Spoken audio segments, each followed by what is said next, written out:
Good morning, सुप्रभात, वंदे मातरम आप सभी को। आज के इस वीडियो लेक्चर में एसपी विभाग 1 का पार्ट 4 के बारे में डिस्कस करने वाले हैं। पार्ट 4 में बहुत सारा टॉपिक अपना हो भी गया था, उसी के आगे आज इस वीडियो लेक्चर में हम लोग कंटिन्यू करेंगे। तो जो चीज़ हम पढ़ रहे थे वो टॉपिक का नाम था वाणिज्यिक पत्र में नियमित रूप से समाविष्ट विभागों की विस्तृत चर्चा। यानी हम पढ़ रहे थे कि वाणिज्यिक पत्र व्यवहार के जो स्थायी भाग होते हैं, जो पत्र के अंदर समावेश किया जाता है, उसमें जो भी पॉइंट थे, बहुत सारा पॉइंट था। तो उसमें पहला पॉइंट शीर्षक यानी हेडिंग, इसके बारे में हमने पढ़ लिया था। और आज जो हम पढ़ेंगे दूसरा पॉइंट, पत्र के स्थायी भाग के अंदर का जो दूसरा पॉइंट है वो है पत्र की तारीख। यानी पत्र लिखते समय सबसे पहले जो आता है वो है शीर्षक यानी हेडिंग। इसके बारे में कंप्लीट जानकारी आपको वीडियो के अंदर दे दी गई थी। चलिए बिना देरी किए हम आज के टॉपिक को स्टार्ट करते हैं। तो पत्र की तारीख कैसे लिखी जाती है और कहाँ लिखी जाती है वो चीज़ हम यहाँ सीखेंगे।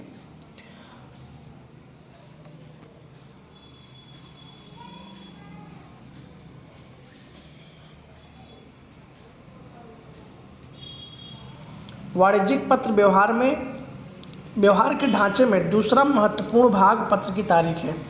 पहला महत्वपूर्ण भाग क्या था? शीर्षक। और वाणिज्यिक पत्र व्यवहार के ढांचे में दूसरा महत्वपूर्ण भाग क्या है? पत्र की तारीख, जो बहुत ही ज़रूरी होती है। पत्र व्यवहार संबंधित फुली ब्लॉक्ड या मॉडिफाइड ब्लॉक्ड शैली, जो दो प्रकार की पत्र व्यवहार से संबंधित जो शैलियाँ थी, वैसे तो टोटल 6 शैलियाँ थी, लेकिन 2 शैलियाँ बहुत ही प्रसिद्ध थीं। तो इन फुल्ली ब्लॉक्ड या मॉडिफाइड ब्लॉक शैली के अनुसार तारीख का जो स्थान होता है वो निश्चित होता है कि कहाँ लिखा जाएगा। पत्र में लिखी गई तारीख पत्र का आधारभूत सबूत बनने में सहायता करता है। यानी पत्र के अंदर जो तारीख को दर्शाया गया है वो तारीख सबूत बनने में सहायता करता है। जैसे भविष्य में कोई प्रश्न उपस्थित हुआ तो हम बता सकते हैं कि हमने आपको ये पत्र इस तारीख को लिखा था। भविष्य में पत्र के विषय में निश्चित प्रकार का संदर्भ देता है कि हमने इस तारीख इस दिन को आपको पत्र लिखा था। दिन, मास एवं वर्ष का उल्लेख करने वाली तारीखें 2 प्रकार से लिखी जाती हैं। पहला अमेरिकन पद्धति और दूसरा ब्रिटिश पद्धति। यानी पत्र में जो तारीखें हैं, जो तारीख है वो 2 प्रकार से लिखी जाती हैं। पहला अमेरिकन पद्धति और दूसरा है ब्रिटिश पद्धति। अमेरिकन पद्धति कैसे लिखते हैं वो हम समझते हैं। इस पद्धति में लिखी गई तारीख के अंक को अंग्रेजी में यानी कार्डिनल नंबर्स में लिखा जाता है। यानी कार्डिनल नंबर्स कैसे लिखा जाता है? पहले अंक को अंग्रेजी में लिखने से जनवरी होता है तो हम उसको अंग्रेजी में लिखा जाएगा। अगर इंग्लिश में लेटर लिखते हैं तो, और हिंदी में लिखते हैं तो हिंदी में। यानी प्रथम मास का उल्लेख होगा, यानी पहले महीना लिखा जाएगा। तत्पश्चात उसके बाद अल्प विराम लगाया जाएगा और अल्प विराम लगाने के बाद वर्ष का उल्लेख होगा। प्रथम मास का उल्लेख, फिर तारीख, कौन सी तारीख है, और उसके बाद क्या लगाया जाएगा? अल्प विराम लगाकर वर्ष का उल्लेख किया जाएगा। यानी कैसे लिखा जाएगा उदाहरण भी दिया गया है। जैसे अगर हम आज की तारीख बात करते हैं तो आज कितनी तारीख है? आज है 3 दिसंबर।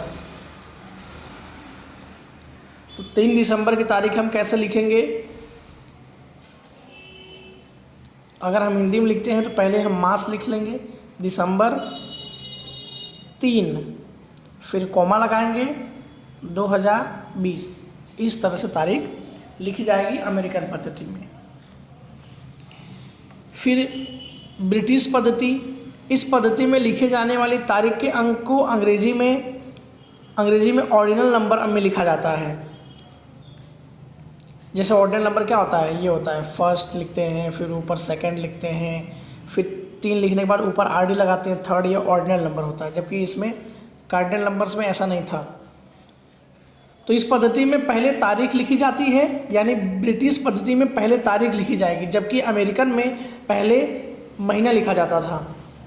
इस तारीख को जिस प्रकार बोला जाए उस अनुसार उसके पीछे ली, री, थी, वी, अंग्रेजी में फर्स्ट, सेकेंड, थर्ड इत्यादि का उल्लेख होता है। जैसे हम नहीं बोलते पहली, दूसरी, तीसरी, चौथी, तो लास्ट में आता है ना ये चौथी लिखना हो तो, जैसे 10वीं अगर आज की तारीख लिखना है तो 3 दिसंबर, तो तीसरी लिखेंगे, यानी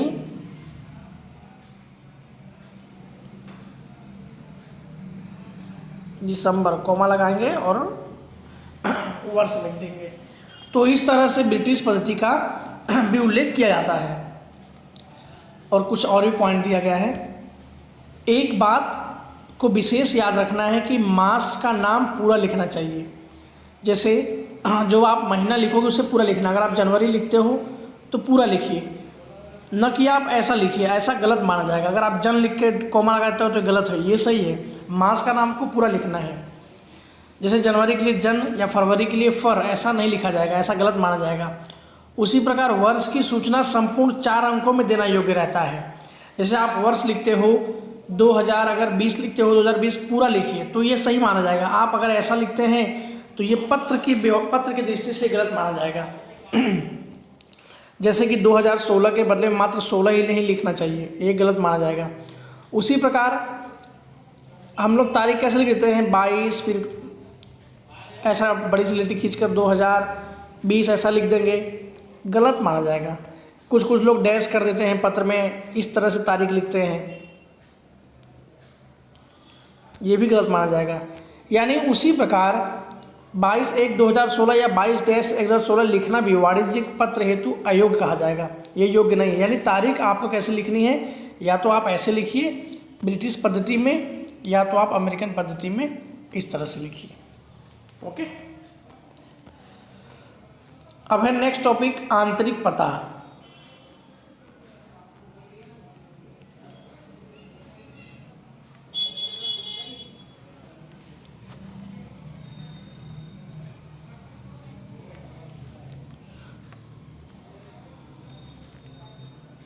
आंतरिक पता, इनसाइड एड्रेस कैसे लिखा जाएगा।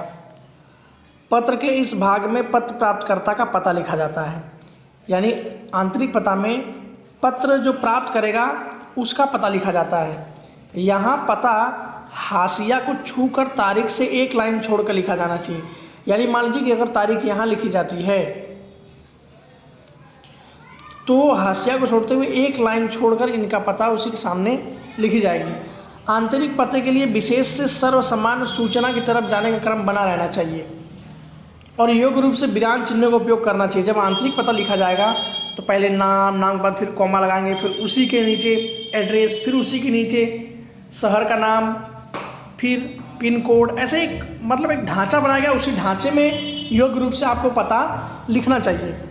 जब किसी एक व्यक्ति को उद्बोधन यानी संबोधन करके पत्र लिखा जाए तब व्यक्ति का नाम तथा आवश्यक हो तो उसका पद भी लिखना रहता है। जैसे किसी व्यक्ति को संबोधित करके लिख रहे हैं तो व्यक्ति के नाम के साथ अगर जरूरी हो तो उसका पद लिख दो, कि जैसे वो डॉक्टर है तो डॉक्टर लगा दीजिए, मिस्टर है तो मिस्टर लगा दीजिए, मिसेस है तो मिसेस लगा दीजिए। आंतरिक पते के हिस्से के रूप में जब कोई नाम लिखा जाता है तो उसके आगे सम्मानवाचक विशेषण के बारे में विशेष ध्यान देना चाहिए। मतलब उसको सम्मान को ध्यान देते हुए आपको पत्र में उसका नाम लिखना है। उदाहरण में हम देख लेंगे तो और समझ में आ जाएगा। समान रूप से यदि कोई पुरुष नाम हो तो उसके आगे अंग्रेजी में मिस्टर का संक्षिप्त रूप मिस्टर लिखा जाता है। हिंदी में उसके लिए स्त्री या श्रीमान या श्रीयुत का उपयोग किया जाए तो पत्र और भी आकर्षक बनेगा। यानी हिंदी में यदि हम लिखते हैं तो देखो हम ऐसे लिख सकते हैं, जैसे मान लो हमें लिखना है महेश भाई तो हम लिख सकते हैं श्री महेश भाई। सम्मान सूचक शब्द लगने से पत्र की जो क्षमता है दुगनी हो जाती है और पत्र अधिक आकर्षक बनता है। बिजनेस के जो उद्देश्य होते हैं वो सिद्ध होते हैं। जैसे कि यहाँ एग्जाम्पल भी बताया गया है, श्रीमान JK मेहरा। और यदि किसी महिला का नाम हो और वह विवाहित हो, शादीशुदा हो, तो उसके नाम के आगे मिस्ट्रेस का संक्षिप्त रूप मिस लिखा जाएगा। हिंदी में श्रीमती लिखा जाता है। यदि महिला अविवाहित हो तो उसके नाम के पहले अंग्रेजी में मिस व गुजराती में कुमारी शब्द लिखा जाएगा। जब महिला विवाहित है या अविवाहित है उसका ध्यान न आए, मतलब मैं पत्र लिख रहा हूँ तो हमें ये पता नहीं है कि महिला विवाहित है या अविवाहित है तब हमें पता ना हो तब ऐसे में एमएस अर्थात मीज का उपयोग किया जाता है। हिंदी में उसका कोई पर्याय नहीं है, तो हम यही लिख सकते हैं। जैसे कि शादीशुदा औरतों के लिए मीज ये लगा सकते हैं। श्रीमती अनंता वीरानी, कुमारी देवश्री ठाकुर और मीज, ये तीनों के लिए, ये शादीशुदा यानी विवाहित, ये अविवाहित, और ये जब पता न हो वो। इंग्लैंड में एक समय में पुरुष के लिए मानक वाचक शब्द एस्क्वायर का उपयोग होता था। इंग्लैंड में एक समय में ऐसा बताया गया कि पुरुष के लिए मानक मानवाचक सम्मान के लिए एस्क्वायर का उपयोग किया जाता था। उसके लिए संक्षिप्त में ESQ लिखते थे। जब कोई पुरुष के लिए सम्मान देना हो तो उसके आगे नाम क्या लगता था? एस्क्वायर। यहाँ इस बात का विशेष लिखा करना रहेगा कि इस प्रकार मानवाचक शब्द नाम के अंत में लिखा जाता है। इसके लिए कोई हिंदी पर्याय नहीं है, लेकिन यहाँ पर नाम के पीछे लगता है और बाकी हमने जो ऊपर पढ़ा वो नाम के आगे लगाते थे। जैसे कि मान लो हमें लिखना है, एग्जाम्पल दिया है RV वैद्य एस्क्वायर, यानी इसको मान दिया गया। कुछ व्यक्ति अपने नाम के साथ साथ अपने पद यानी डिग्री को भी लिखना पसंद करते हैं। इस स्थिति में एस्क्वायर डिग्री में दोनों बातें साथ में नहीं लिख सकती हैं। यदि दोनों का उल्लेख करना अनिवार्य ही हो कि हमें लिखना ही है तो उसे निम्नानुसार लिख सकते हैं, जैसे RV वैद्य एस्क्वायर PhD। तो इस तरह से हम उसको मान भी दे सकते हैं और उसका पद भी लिख सकते हैं।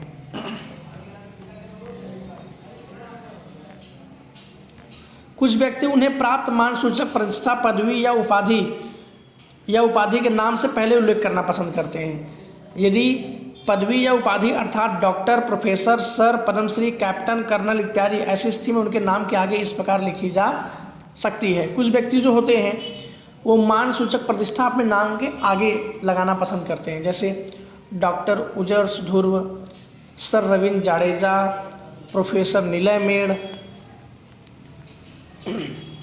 जब मान सूचक शब्द उपरांत पद का भी नाम उल्लेख करना हो तब इस प्रकार लिखा सकता है, प्रिंसिपल डॉक्टर ऋषभ पंड्या। मान सूचक शब्द स्त्रियों के नाम के साथ लिखा जाए तो डॉक्टर, फिर श्रीमती लगा दीजिए, मिस लगा दीजिए अगर अविवाहित है तो। इसी तरीके से सब आगे दिया हुआ है। व्यक्ति के नाम वाली पीढ़ी के आगे मेसर्स का प्रयोग हुआ। व्यक्ति को नाम वाली पीढ़ी है, कोई संस्था है, जैसे रजनी ब्रदर्स संस्था है लेकिन व्यक्ति के नाम से है तो मेजर्स रजनी ब्रदर्स लगा सकते हैं। गैर व्यक्तिगत नाम वाली है तो द का प्रयोग होगा, द रेडिक्स कॉरपोरेशंस। यदि कोई लिमिटेड कंपनी, निजी पीढ़ी, बैंक या सार्वजनिक संस्था के अधिकारियों का आंतरिक पते के भाग के रूप में संबोधन करना हो तब सामान्य उस व्यक्ति के नाम नहीं अपितु पद लिखा जाएगा। यहाँ पर बताया यदि कोई लिमिटेड कंपनी है या कोई प्राइवेट पीढ़ी है या कोई बैंक है या सार्वजनिक संस्था है, इनके अधिकारियों का आंतरिक पते के भाग के रूप में संबोधन करना हो, इनके ऑफिसर्स को लिखना हो, जैसे बैंक के मैनेजर हो गए तो हम लिख सकते हैं द सेक्रेटरी।